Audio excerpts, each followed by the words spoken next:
Great. Okay. Well, good evening. I am Debbie Muckamal, and I have the pleasure of being on the board of directors, and more importantly, being very involved in the education programs at Congregation Beth Am. It's been like a huge priority for me, given that I have a daughter who is just turned 12 and is going into seventh grade, and so very committed to making sure that she gets a strong Jewish education here at Beth Am. And so I've been really delighted to be able to work with the clergy and the program team on many of our education initiatives. So it's really fantastic to see so many people. And I know we're live streaming, so we have more people who are joining us at home who we can't see. And I am delighted to be here tonight with Sarah Lowing and Rabbi Morrison, who are going to share with us their really big picture vision of what youth education looks like and could look like at our in our community. So I want to I know that I see that we have a number of parents who currently have children in our youth education programs. And I want to be clear that tonight we won't be getting into the level of detail that, in terms of what time we're going to be having programming, what it's going to look like, what's the new Hebrew program. We're going to talk about some bigger issues, big picture issues, and I want to let you know that Sarah is planning to both roll out registration and host a town hall that will get into that specificity a little bit later in the month.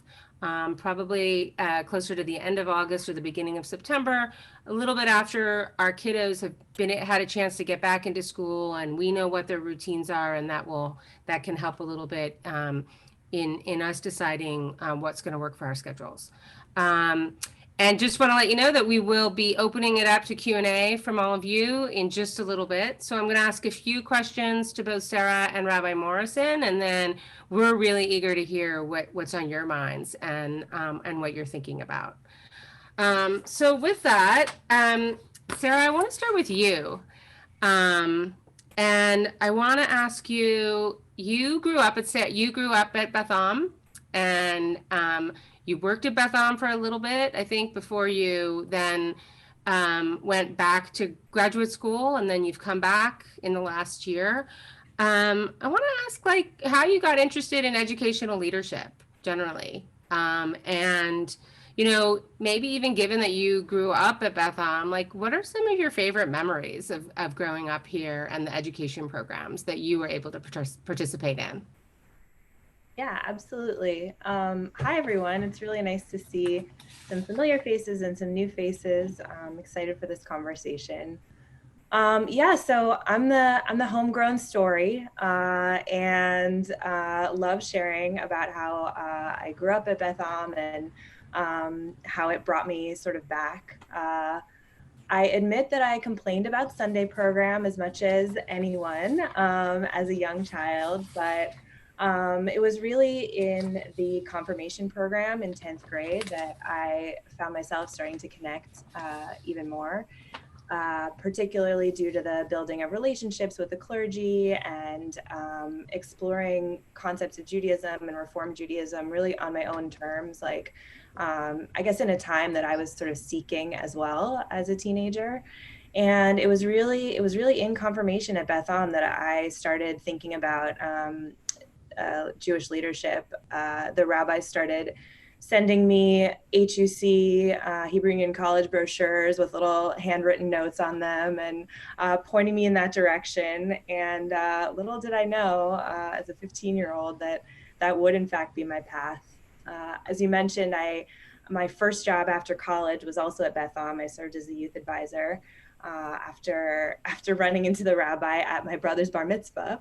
And it was really through the process of youth advising and teaching at Beth Am that I realized how much I loved the educational side of things. I had been considering going into the rabbinate and just absolutely fell in love with teaching and learning and the experiential education side of things, if you get to do it as a youth advisor too. So it really truly is because of Beth that I am the educator that I am today, and I'm just so grateful that I can give all that back to the place that raised me. Well, we're so lucky to have you. So, so lucky.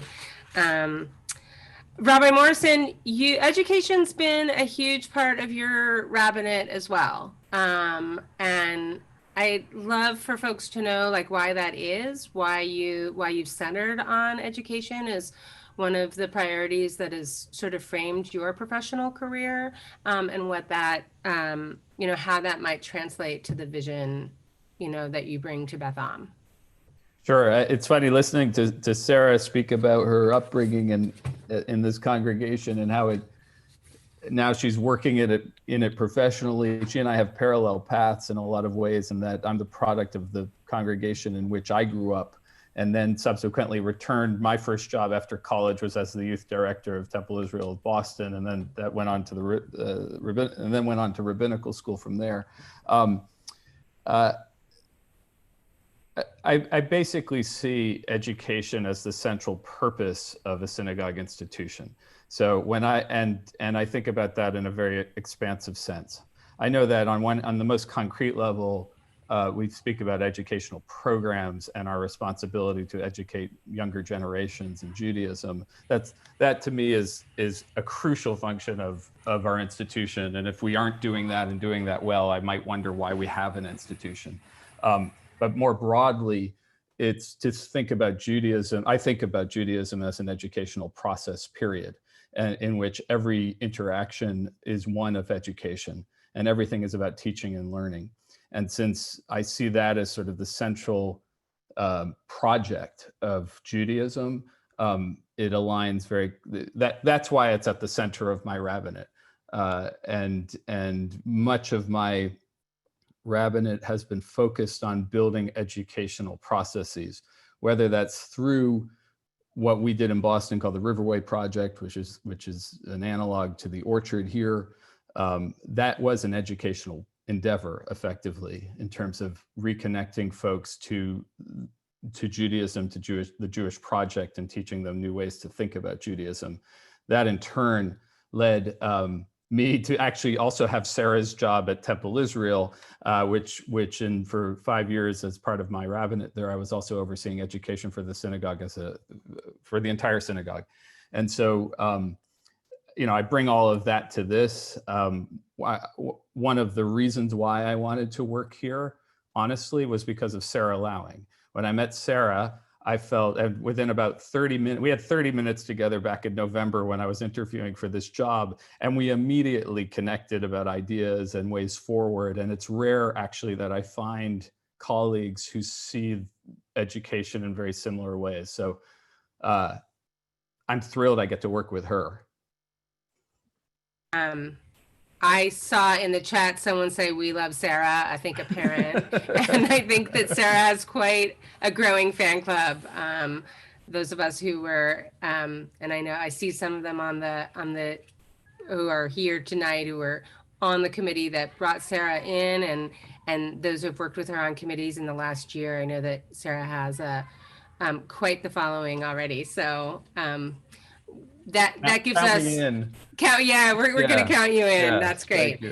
So Rabbi Morrison just kind of talked a little bit about, what he, in answering the question, a little bit about what the purpose of Jewish education, particularly in a synagogue context, is. I wonder if you want to add to what he said, given your own background. Yeah, I mean, for me, the purpose of Jewish education is really, for all ages, just getting us beyond ourselves, connecting to community, to values and justice, to spirituality, and bringing meaning to our lives, through learning and teaching, as Rabbi Morrison said. And I think what's really special about a synagogue context, some of you know I've actually been working in the camping world for the past 7 or 8 years, but something that's really special about the synagogue context is the intergenerational nature and the opportunity to really celebrate together, grieve together, learn together throughout all different stages of the life cycle. And that's one of the things that I was really excited about coming back to the synagogue world. One of the things that Sarah and I immediately connected around was something that we refer to as life-centered Jewish education. And for us, the purpose of Jewish education isn't to make folks more Jewish, but to make them more human. And so when we think about what that looks like curricularly or in any way, we're constantly engaging in a process of trying to connect whatever we're choosing to do together to the entire, to an entire range of human concerns. And, you know, to my mind, that really, that brings us to a question of relevancy and our choices being made about what is relevant to humans. So just, you know, and I know Sarah will say more about this for sure, but I just want to give a couple of examples of that in terms of how that then that kind of orientation to Jewish education translates into actual choices that we might make around education. I think a good example is choices we might make around Hebrew education. For instance, I think many places for understandable reasons focus on teaching modern Israeli Hebrew within to kids. And, you know, this is a process that I went through back in Boston, but, you know, very frankly, teaching modern Israeli Hebrew to kids living in Palo Alto, well, Palo Alto is a little bit different, but the point is Hebrew isn't spoken in their homes or on the street here. And we can't necessarily make great progress towards kids developing competency in modern Israeli Hebrew. However, our kids will be encountering both the Bible, the Torah, and also prayer and Sidurim. And so that is relevant to them in terms of their lived lives. And so thus this way of thinking about curricular choices helps us sort of, you know, home in on one particular decisions we might make all along the path for children, but also for adults. I love that concept of being human-centered and human relevant. That's just so beautiful, and it does allow us to connect what our young people are doing with our older generation in a really sort of very organic way. Some of us on the phone like had maybe not particularly exciting Jewish education experiences in our synagogues growing up. Oh gosh, do I really have to go? And I just wonder, Sarah, in particular, if you can tell us, like, as an educational leader in the Reform movement, like, where have we seen changes in the last 10 years? And is what the vision that you and Rabbi Morrison are sort of spelling out, is that reflective of where congregations are at? Are we at the forefront? Like, what does the movement look like right now? What does your field look like? Yeah, I definitely think so. I've definitely seen a trend toward, I guess, what in the education world would be called child-centered education, which Rabbi Morrison, you put so beautifully as like more human rather than more Jewish. And I think that is definitely a direction that Jewish education is going, and we're right there along with it. You know, some examples of that are a focus on social emotional learning and really like the child or the student's emotional experience and lived experience, and a little bit of a focus on experience over instruction too, I think, and sort of this idea of living the values and living the content as opposed to just sort of learning about it like a sponge. So I think both of those trends are exciting ways that we're moving forward from what we might think of as sort of traditional old school Jewish education. Just to add to that, I think there's a greater trend towards specificity. And I think one of the issues that many of us grew up in, I just want to step back for a second. And Debbie, you sort of referred to this in terms of your own upbringing and others who, this constant sense, and I think this had a lot to do with relevancy, like why are you going to spend your time this way, and was what you were being taught a feeling of was there relevancy in what you were approaching at that time? I think in a lot of circumstances in synagogues for a long time, if you would ask them about their vision of education, they would say, oh, we teach God, Torah, and Israel, sort of the classic tripartite understanding of what the covenant is. To me, to say that means you're teaching all of Judaism. And we can't possibly teach all of Judaism within a program that for kids is, maybe up to 4 hours a week. And so I think a trend that I've seen is that we're becoming much more specific and becoming much more deliberate in determining our educational goals. And too often that process is missing within supplementary education. People asking, what are we educating towards and why? And Sarah and I have begun that process, for our congregation. And that's we're early in that work, but those kinds of questions are guiding our thinking as we move forward.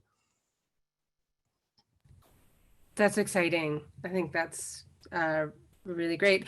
Sarah, you mentioned that you had a little bit of a camp background before we were able to lure you back to the Bay Area and to our community. How do your experiences in the camp world influence how you're thinking about Jewish education at Beth Am? Yeah, so there was a trend, and I guess still is a trend of sort of trying to make religious school look more like camp. And in fact, I was in a shared position with a synagogue and camp that sort of had that as the goal of unifying the two different spaces. And I think what I really learned from sort of working with a foot in both worlds is that, you can't replicate a immersive 24/7 kind of overnight camp environment in a synagogue. But the elements of camp that are magical and special and beautiful are a little bit deeper than calling the classes bunks or wearing tie-dye on opening day, which we totally could do.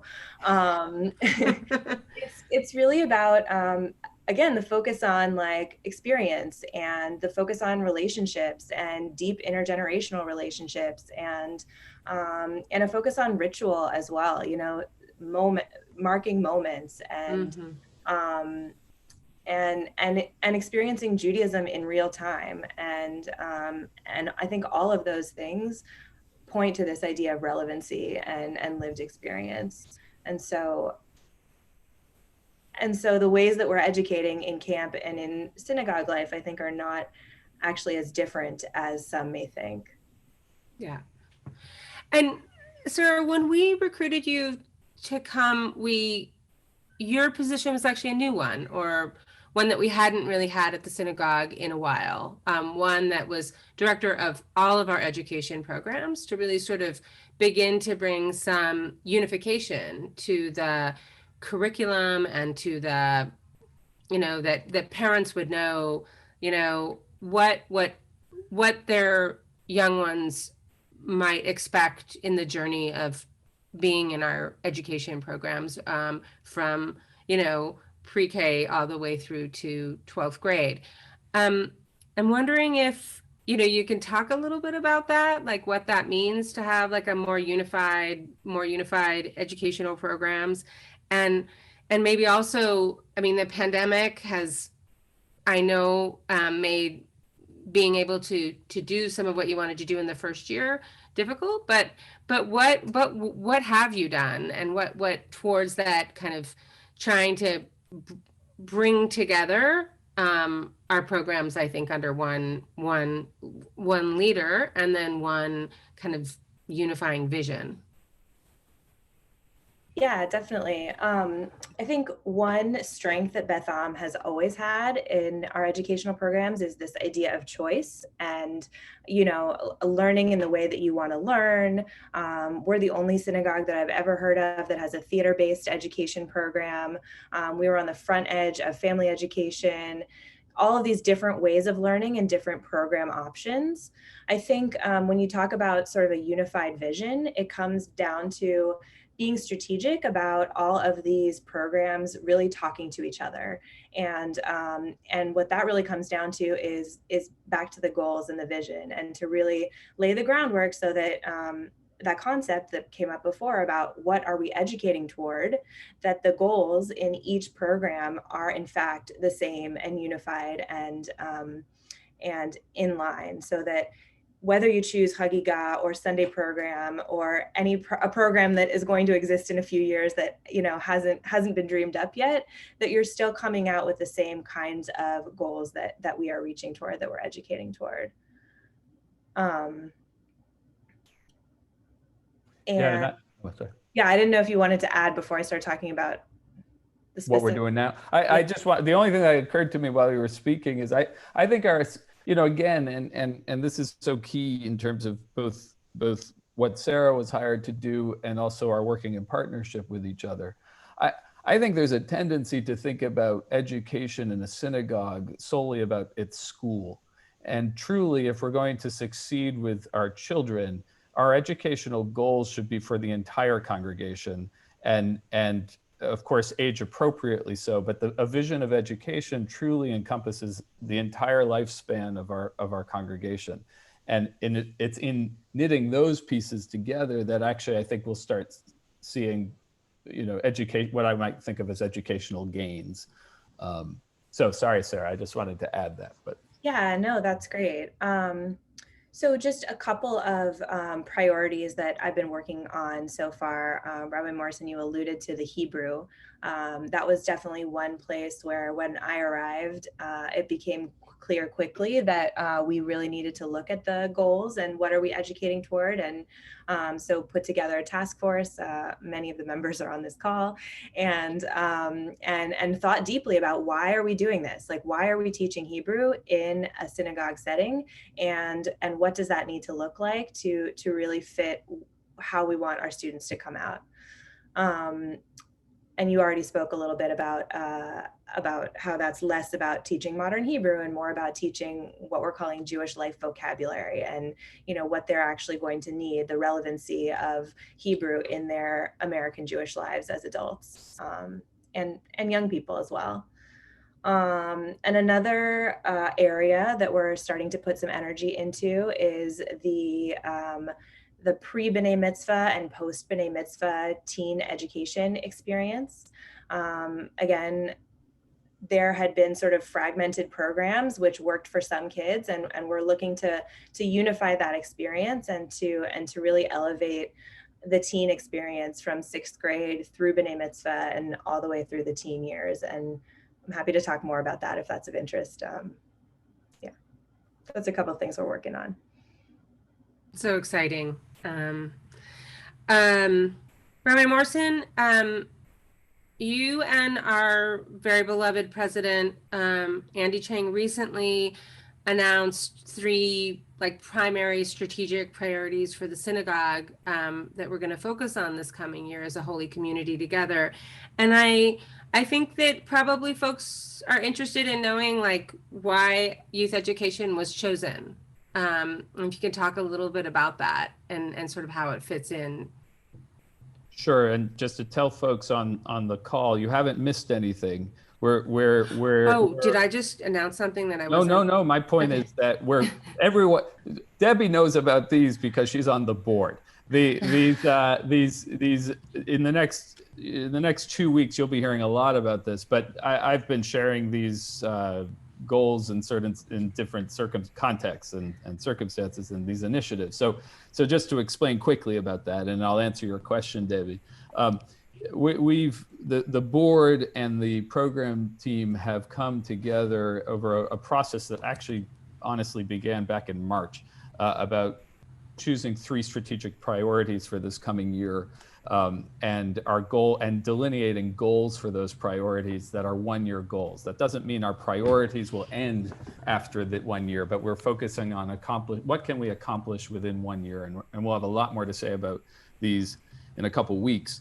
One of these strategic initiatives is something that we're labeling "The Future is Here," youth education. And the reason why that became a leading priority is the result of a process that I think began when this congregation started thinking about its transition around senior rabbi and did a lot of excellent research.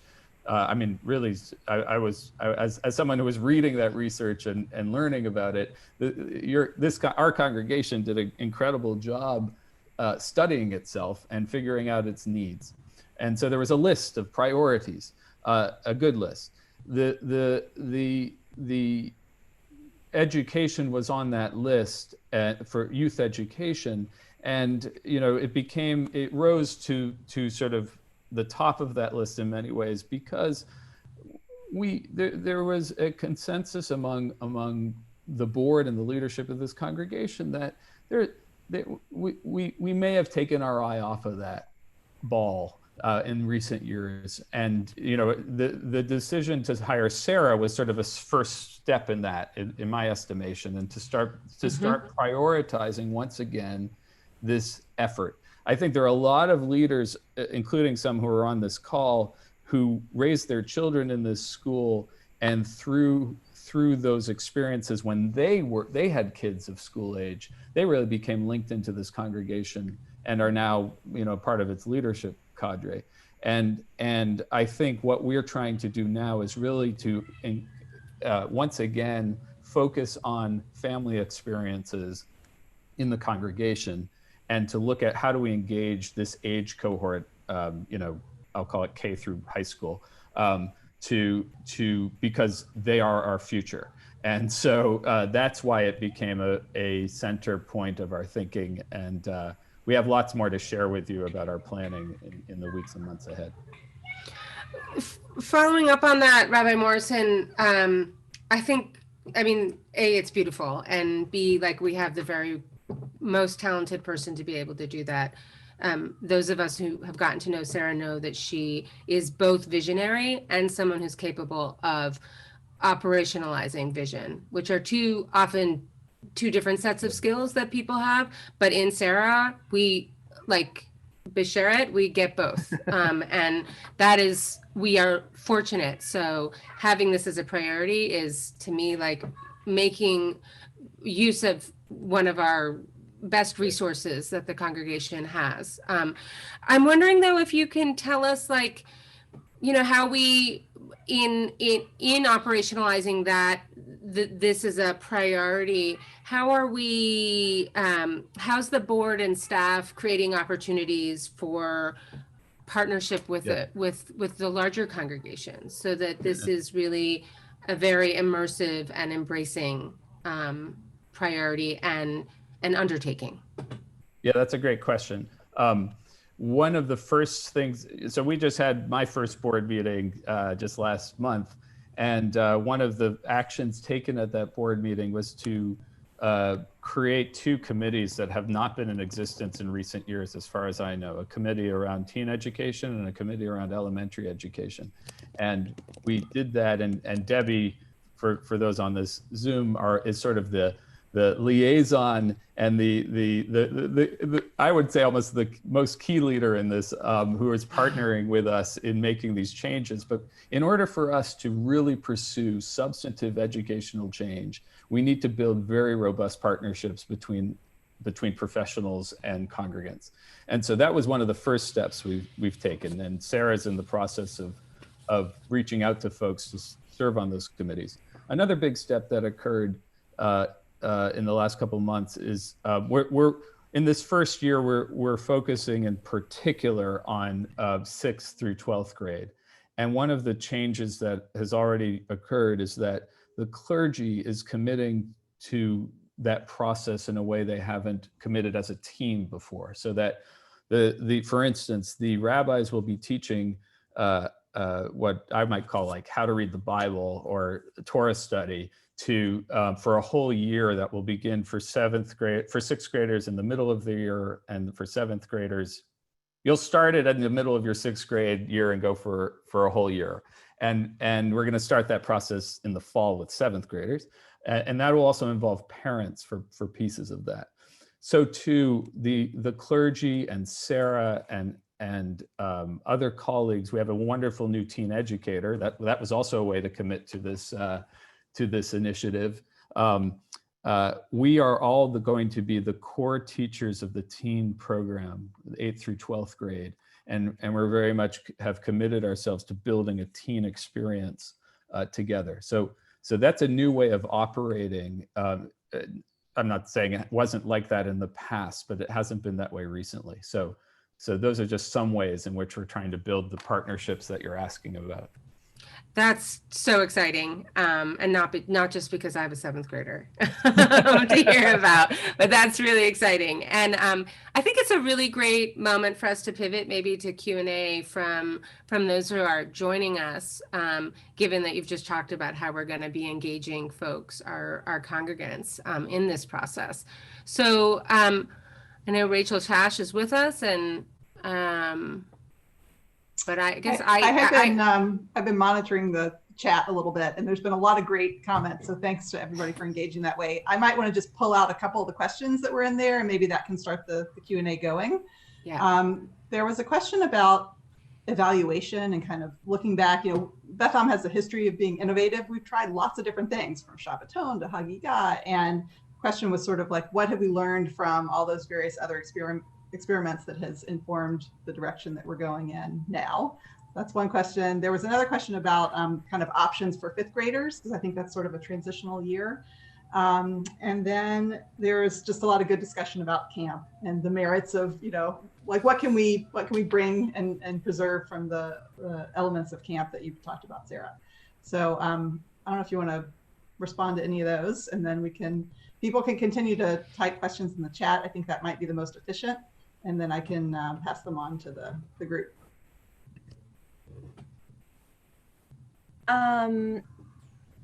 I can talk about evaluation in the past year since I've gotten here. Maybe Debbie, actually, you have some what to say about a little bit of the process in creating my position and how that was evaluative a little bit.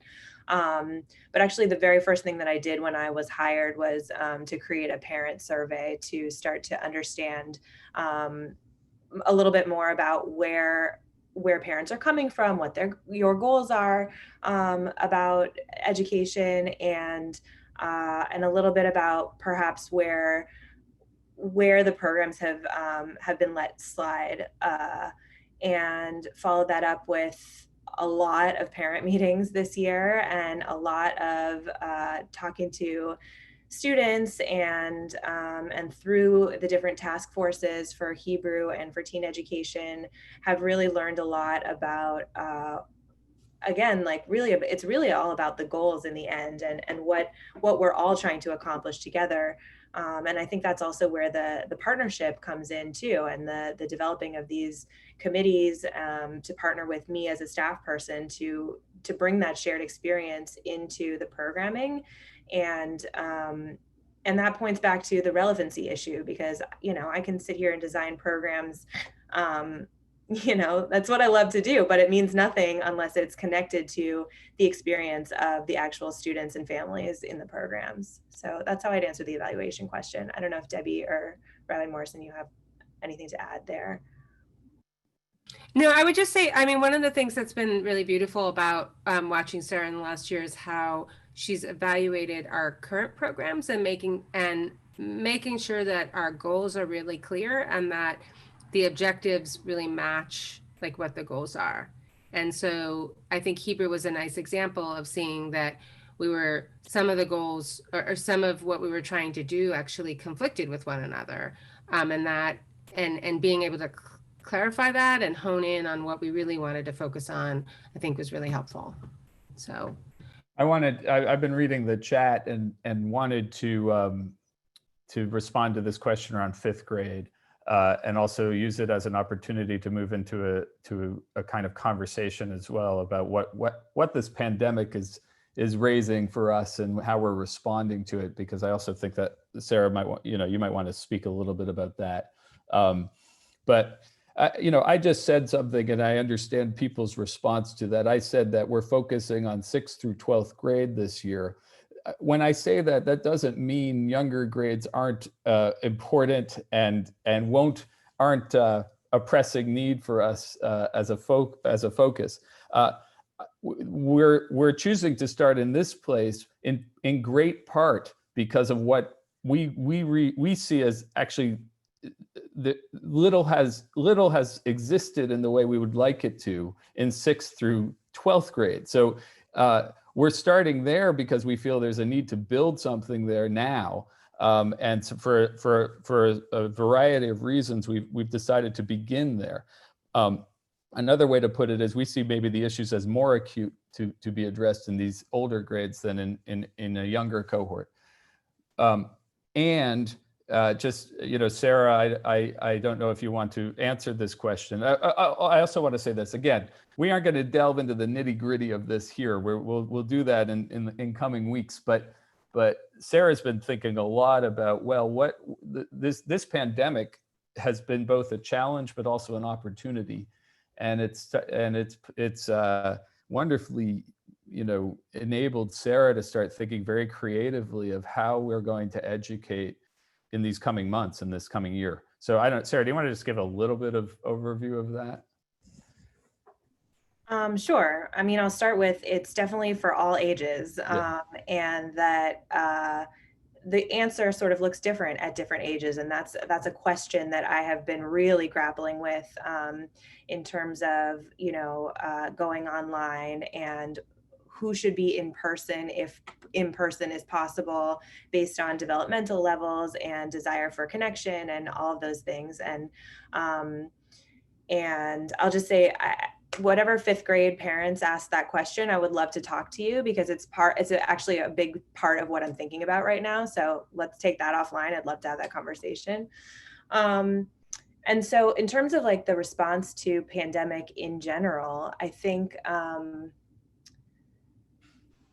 well, Debbie, you talked a little bit before about the difference between vision and implementation or operationalizing. And I think in a lot of ways, we can still implement our same vision and our same goals through this different setting. It's just about changing how we deliver it, right? And changing the model to fit what our goals and our vision are within the new setting. And there's some places where that's a lot more challenging than others. And so that's really what we're working on, is trying to maintain the goals and the vision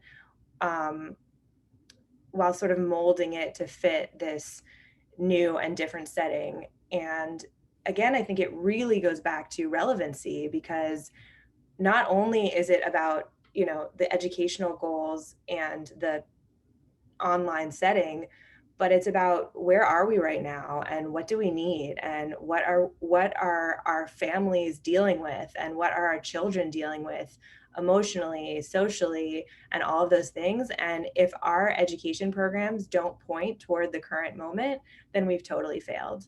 And so I'm really, really thinking about the current moment and how we can in fact educate for it. And yeah, I'll leave it at that for now.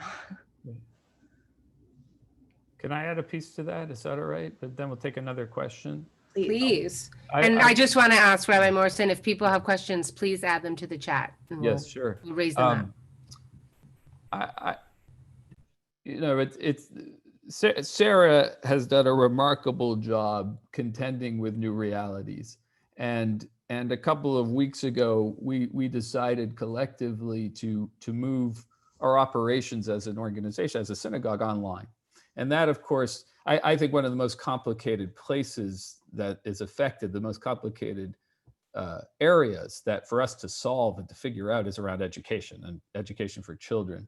The high holidays are simple compared to that, in my estimation, in terms of how do we do this going forward. And what also, so that's about challenge. There's also something kind of remarkable about this moment that we keep finding, I think we're all finding in our lives, silver linings in this predicament. And I think that's about hope. Finding new ways, we're discovering new things, even in the midst of all of this difficulty. And this is what I was thinking about very recently, that, supplemental education was meant to supplement, not secular school. It was meant to supplement the home, and that the home was considered the locus for education of children, basically from the Via Havta forward, from the book of Deuteronomy forward. And the rabbis did something really interesting as well, which we are experiencing in so many ways these days. After the destruction of the Second Temple, there was for similar kinds of reasons, there was a real opportunity, there was a democratizing effort in Jewish practice. In the absence of the temple, homes became the locus for worship and for education once again. It wasn't an egalitarian effort. It was a patriarchal one, but what it was is that now Judaism is in your hands and in your home. And I was thinking a lot about this actually starting Friday night, when the Women of Reformed Judaism, when the board of the women of the congregation, Beth Am Women, they were lighting candles in their home. And what we're going to be exploring in these next months is ensuring that the home is a center point of Jewish education, and infusing that and having opportunities to reconceive of how we do education in our homes, and our supporting our congregants in doing that. And look, I'll stop after this. Intertwined with democracy is the notion of responsibility. To have a democratic system means you must take responsibility for it. And so what we're going to be exploring with parents very directly is that sense of responsibility. The way we will succeed in these coming months of education, this year of education, is through a serious partnership with parents in the education of children. And we're going to ask and we aren't, this isn't to lay it on you. It's to say we're going to really have to dig in together as taking upon ourselves jointly the responsibility of Jewish education. So I think that's remarkable. You might be hearing that as uh-oh, but I really think there's an opportunity for us that I wasn't thinking about that way like a month ago. So I'll stop. This is great. I just want to highlight some really interesting comments about the intergenerational opportunity we have here. A lot of us have family that are far away. And so there were a couple of comments that maybe there's a question in there that I can mold about, how can we cultivate our teenagers post B'nai Mitzvah to maybe engage with, be role models for, et cetera, for the younger students? And also, are there opportunities for older congregants, maybe who are sheltering at home and have some time on their hands? Are there opportunities there? So I don't know if Sarah, Rabbi Morrison, if either of you have been thinking about the role that we were talking about parents and the partnership there, but post B'nai Mitzvah students or other congregants might play. Just to start an answer, actually, I've been really impressed in my work with the older teens that is actually one thing that they have been asking for and calling for. They want to be engaged with the adult community of the congregation. They want to learn with you. They want to learn what kinds of social justice advocates you are and what issues that you're working on. And they really want to be in partnership. And so I think for me, that's where my head goes, is initially with the teens and how they can be an integrated part of the congregation as well. Yeah, I love that answer. I think actually what we should be talking about is how we integrate our teens into our adult experiences within this congregation. So as opposed to pointing to how can our teens help us educate our children, I actually think our goal is to ensure that our teens continue their learning process as they grow into adulthood, and that we need to open up connecting points for them in the adult experiences of this congregation.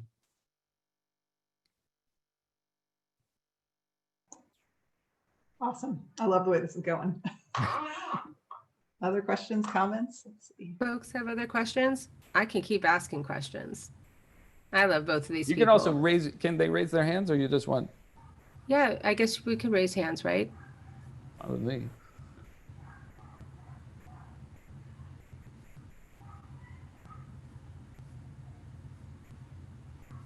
All right. Maybe not. Oh, There's a hand raised, Jane Stone. Let me see if I can unmute. I'm going to ask you to unmute. You can go ahead. I was thinking about something along the lines of foster grandparent program for kids of any age who either don't have grandparents or whose grandparents are far away.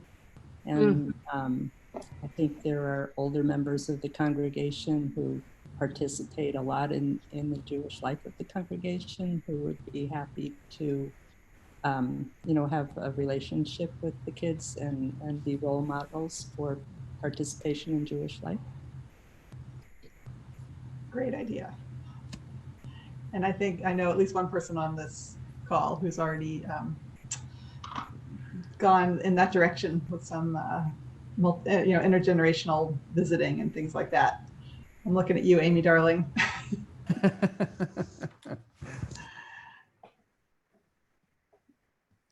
Great. Any other hands to raise? Well, I want to remind people that Sarah has an open door virtually these days, but an open door nevertheless. And so if you have questions, detailed questions, big macro questions about vision, I know that Sarah, I think I can speak on your behalf that you welcome folks reaching out to you individually to talk to you about their questions, concerns, just efforts to want to get more engaged with the work that you're doing and the committees that you're setting up. And that you will be hearing more, the parents will be hearing more soon about specificity around registration, and that you'll be doing like a town hall, maybe with both Alex and Chelsea, our new educator, our new teen educator, that parents can participate in. There's also a hand raised. But Sarah, were you going to say something first? I was just going to note that if you want to learn more about the Hebrew approach and the specifics of that program, all of that is already up on the website. And as the curriculum and programs for next year we're putting the finishing touches on them right now. And as those continue to be developed, those will go up too. And so I hope that you'll check those out, even those of you who do not have children. So. Yeah, there's another hand. All right, so Irene, would you like to unmute? Thank you. So really appreciative of all the work you're doing. I don't have kids myself, but I know how much of a labor of love it can be.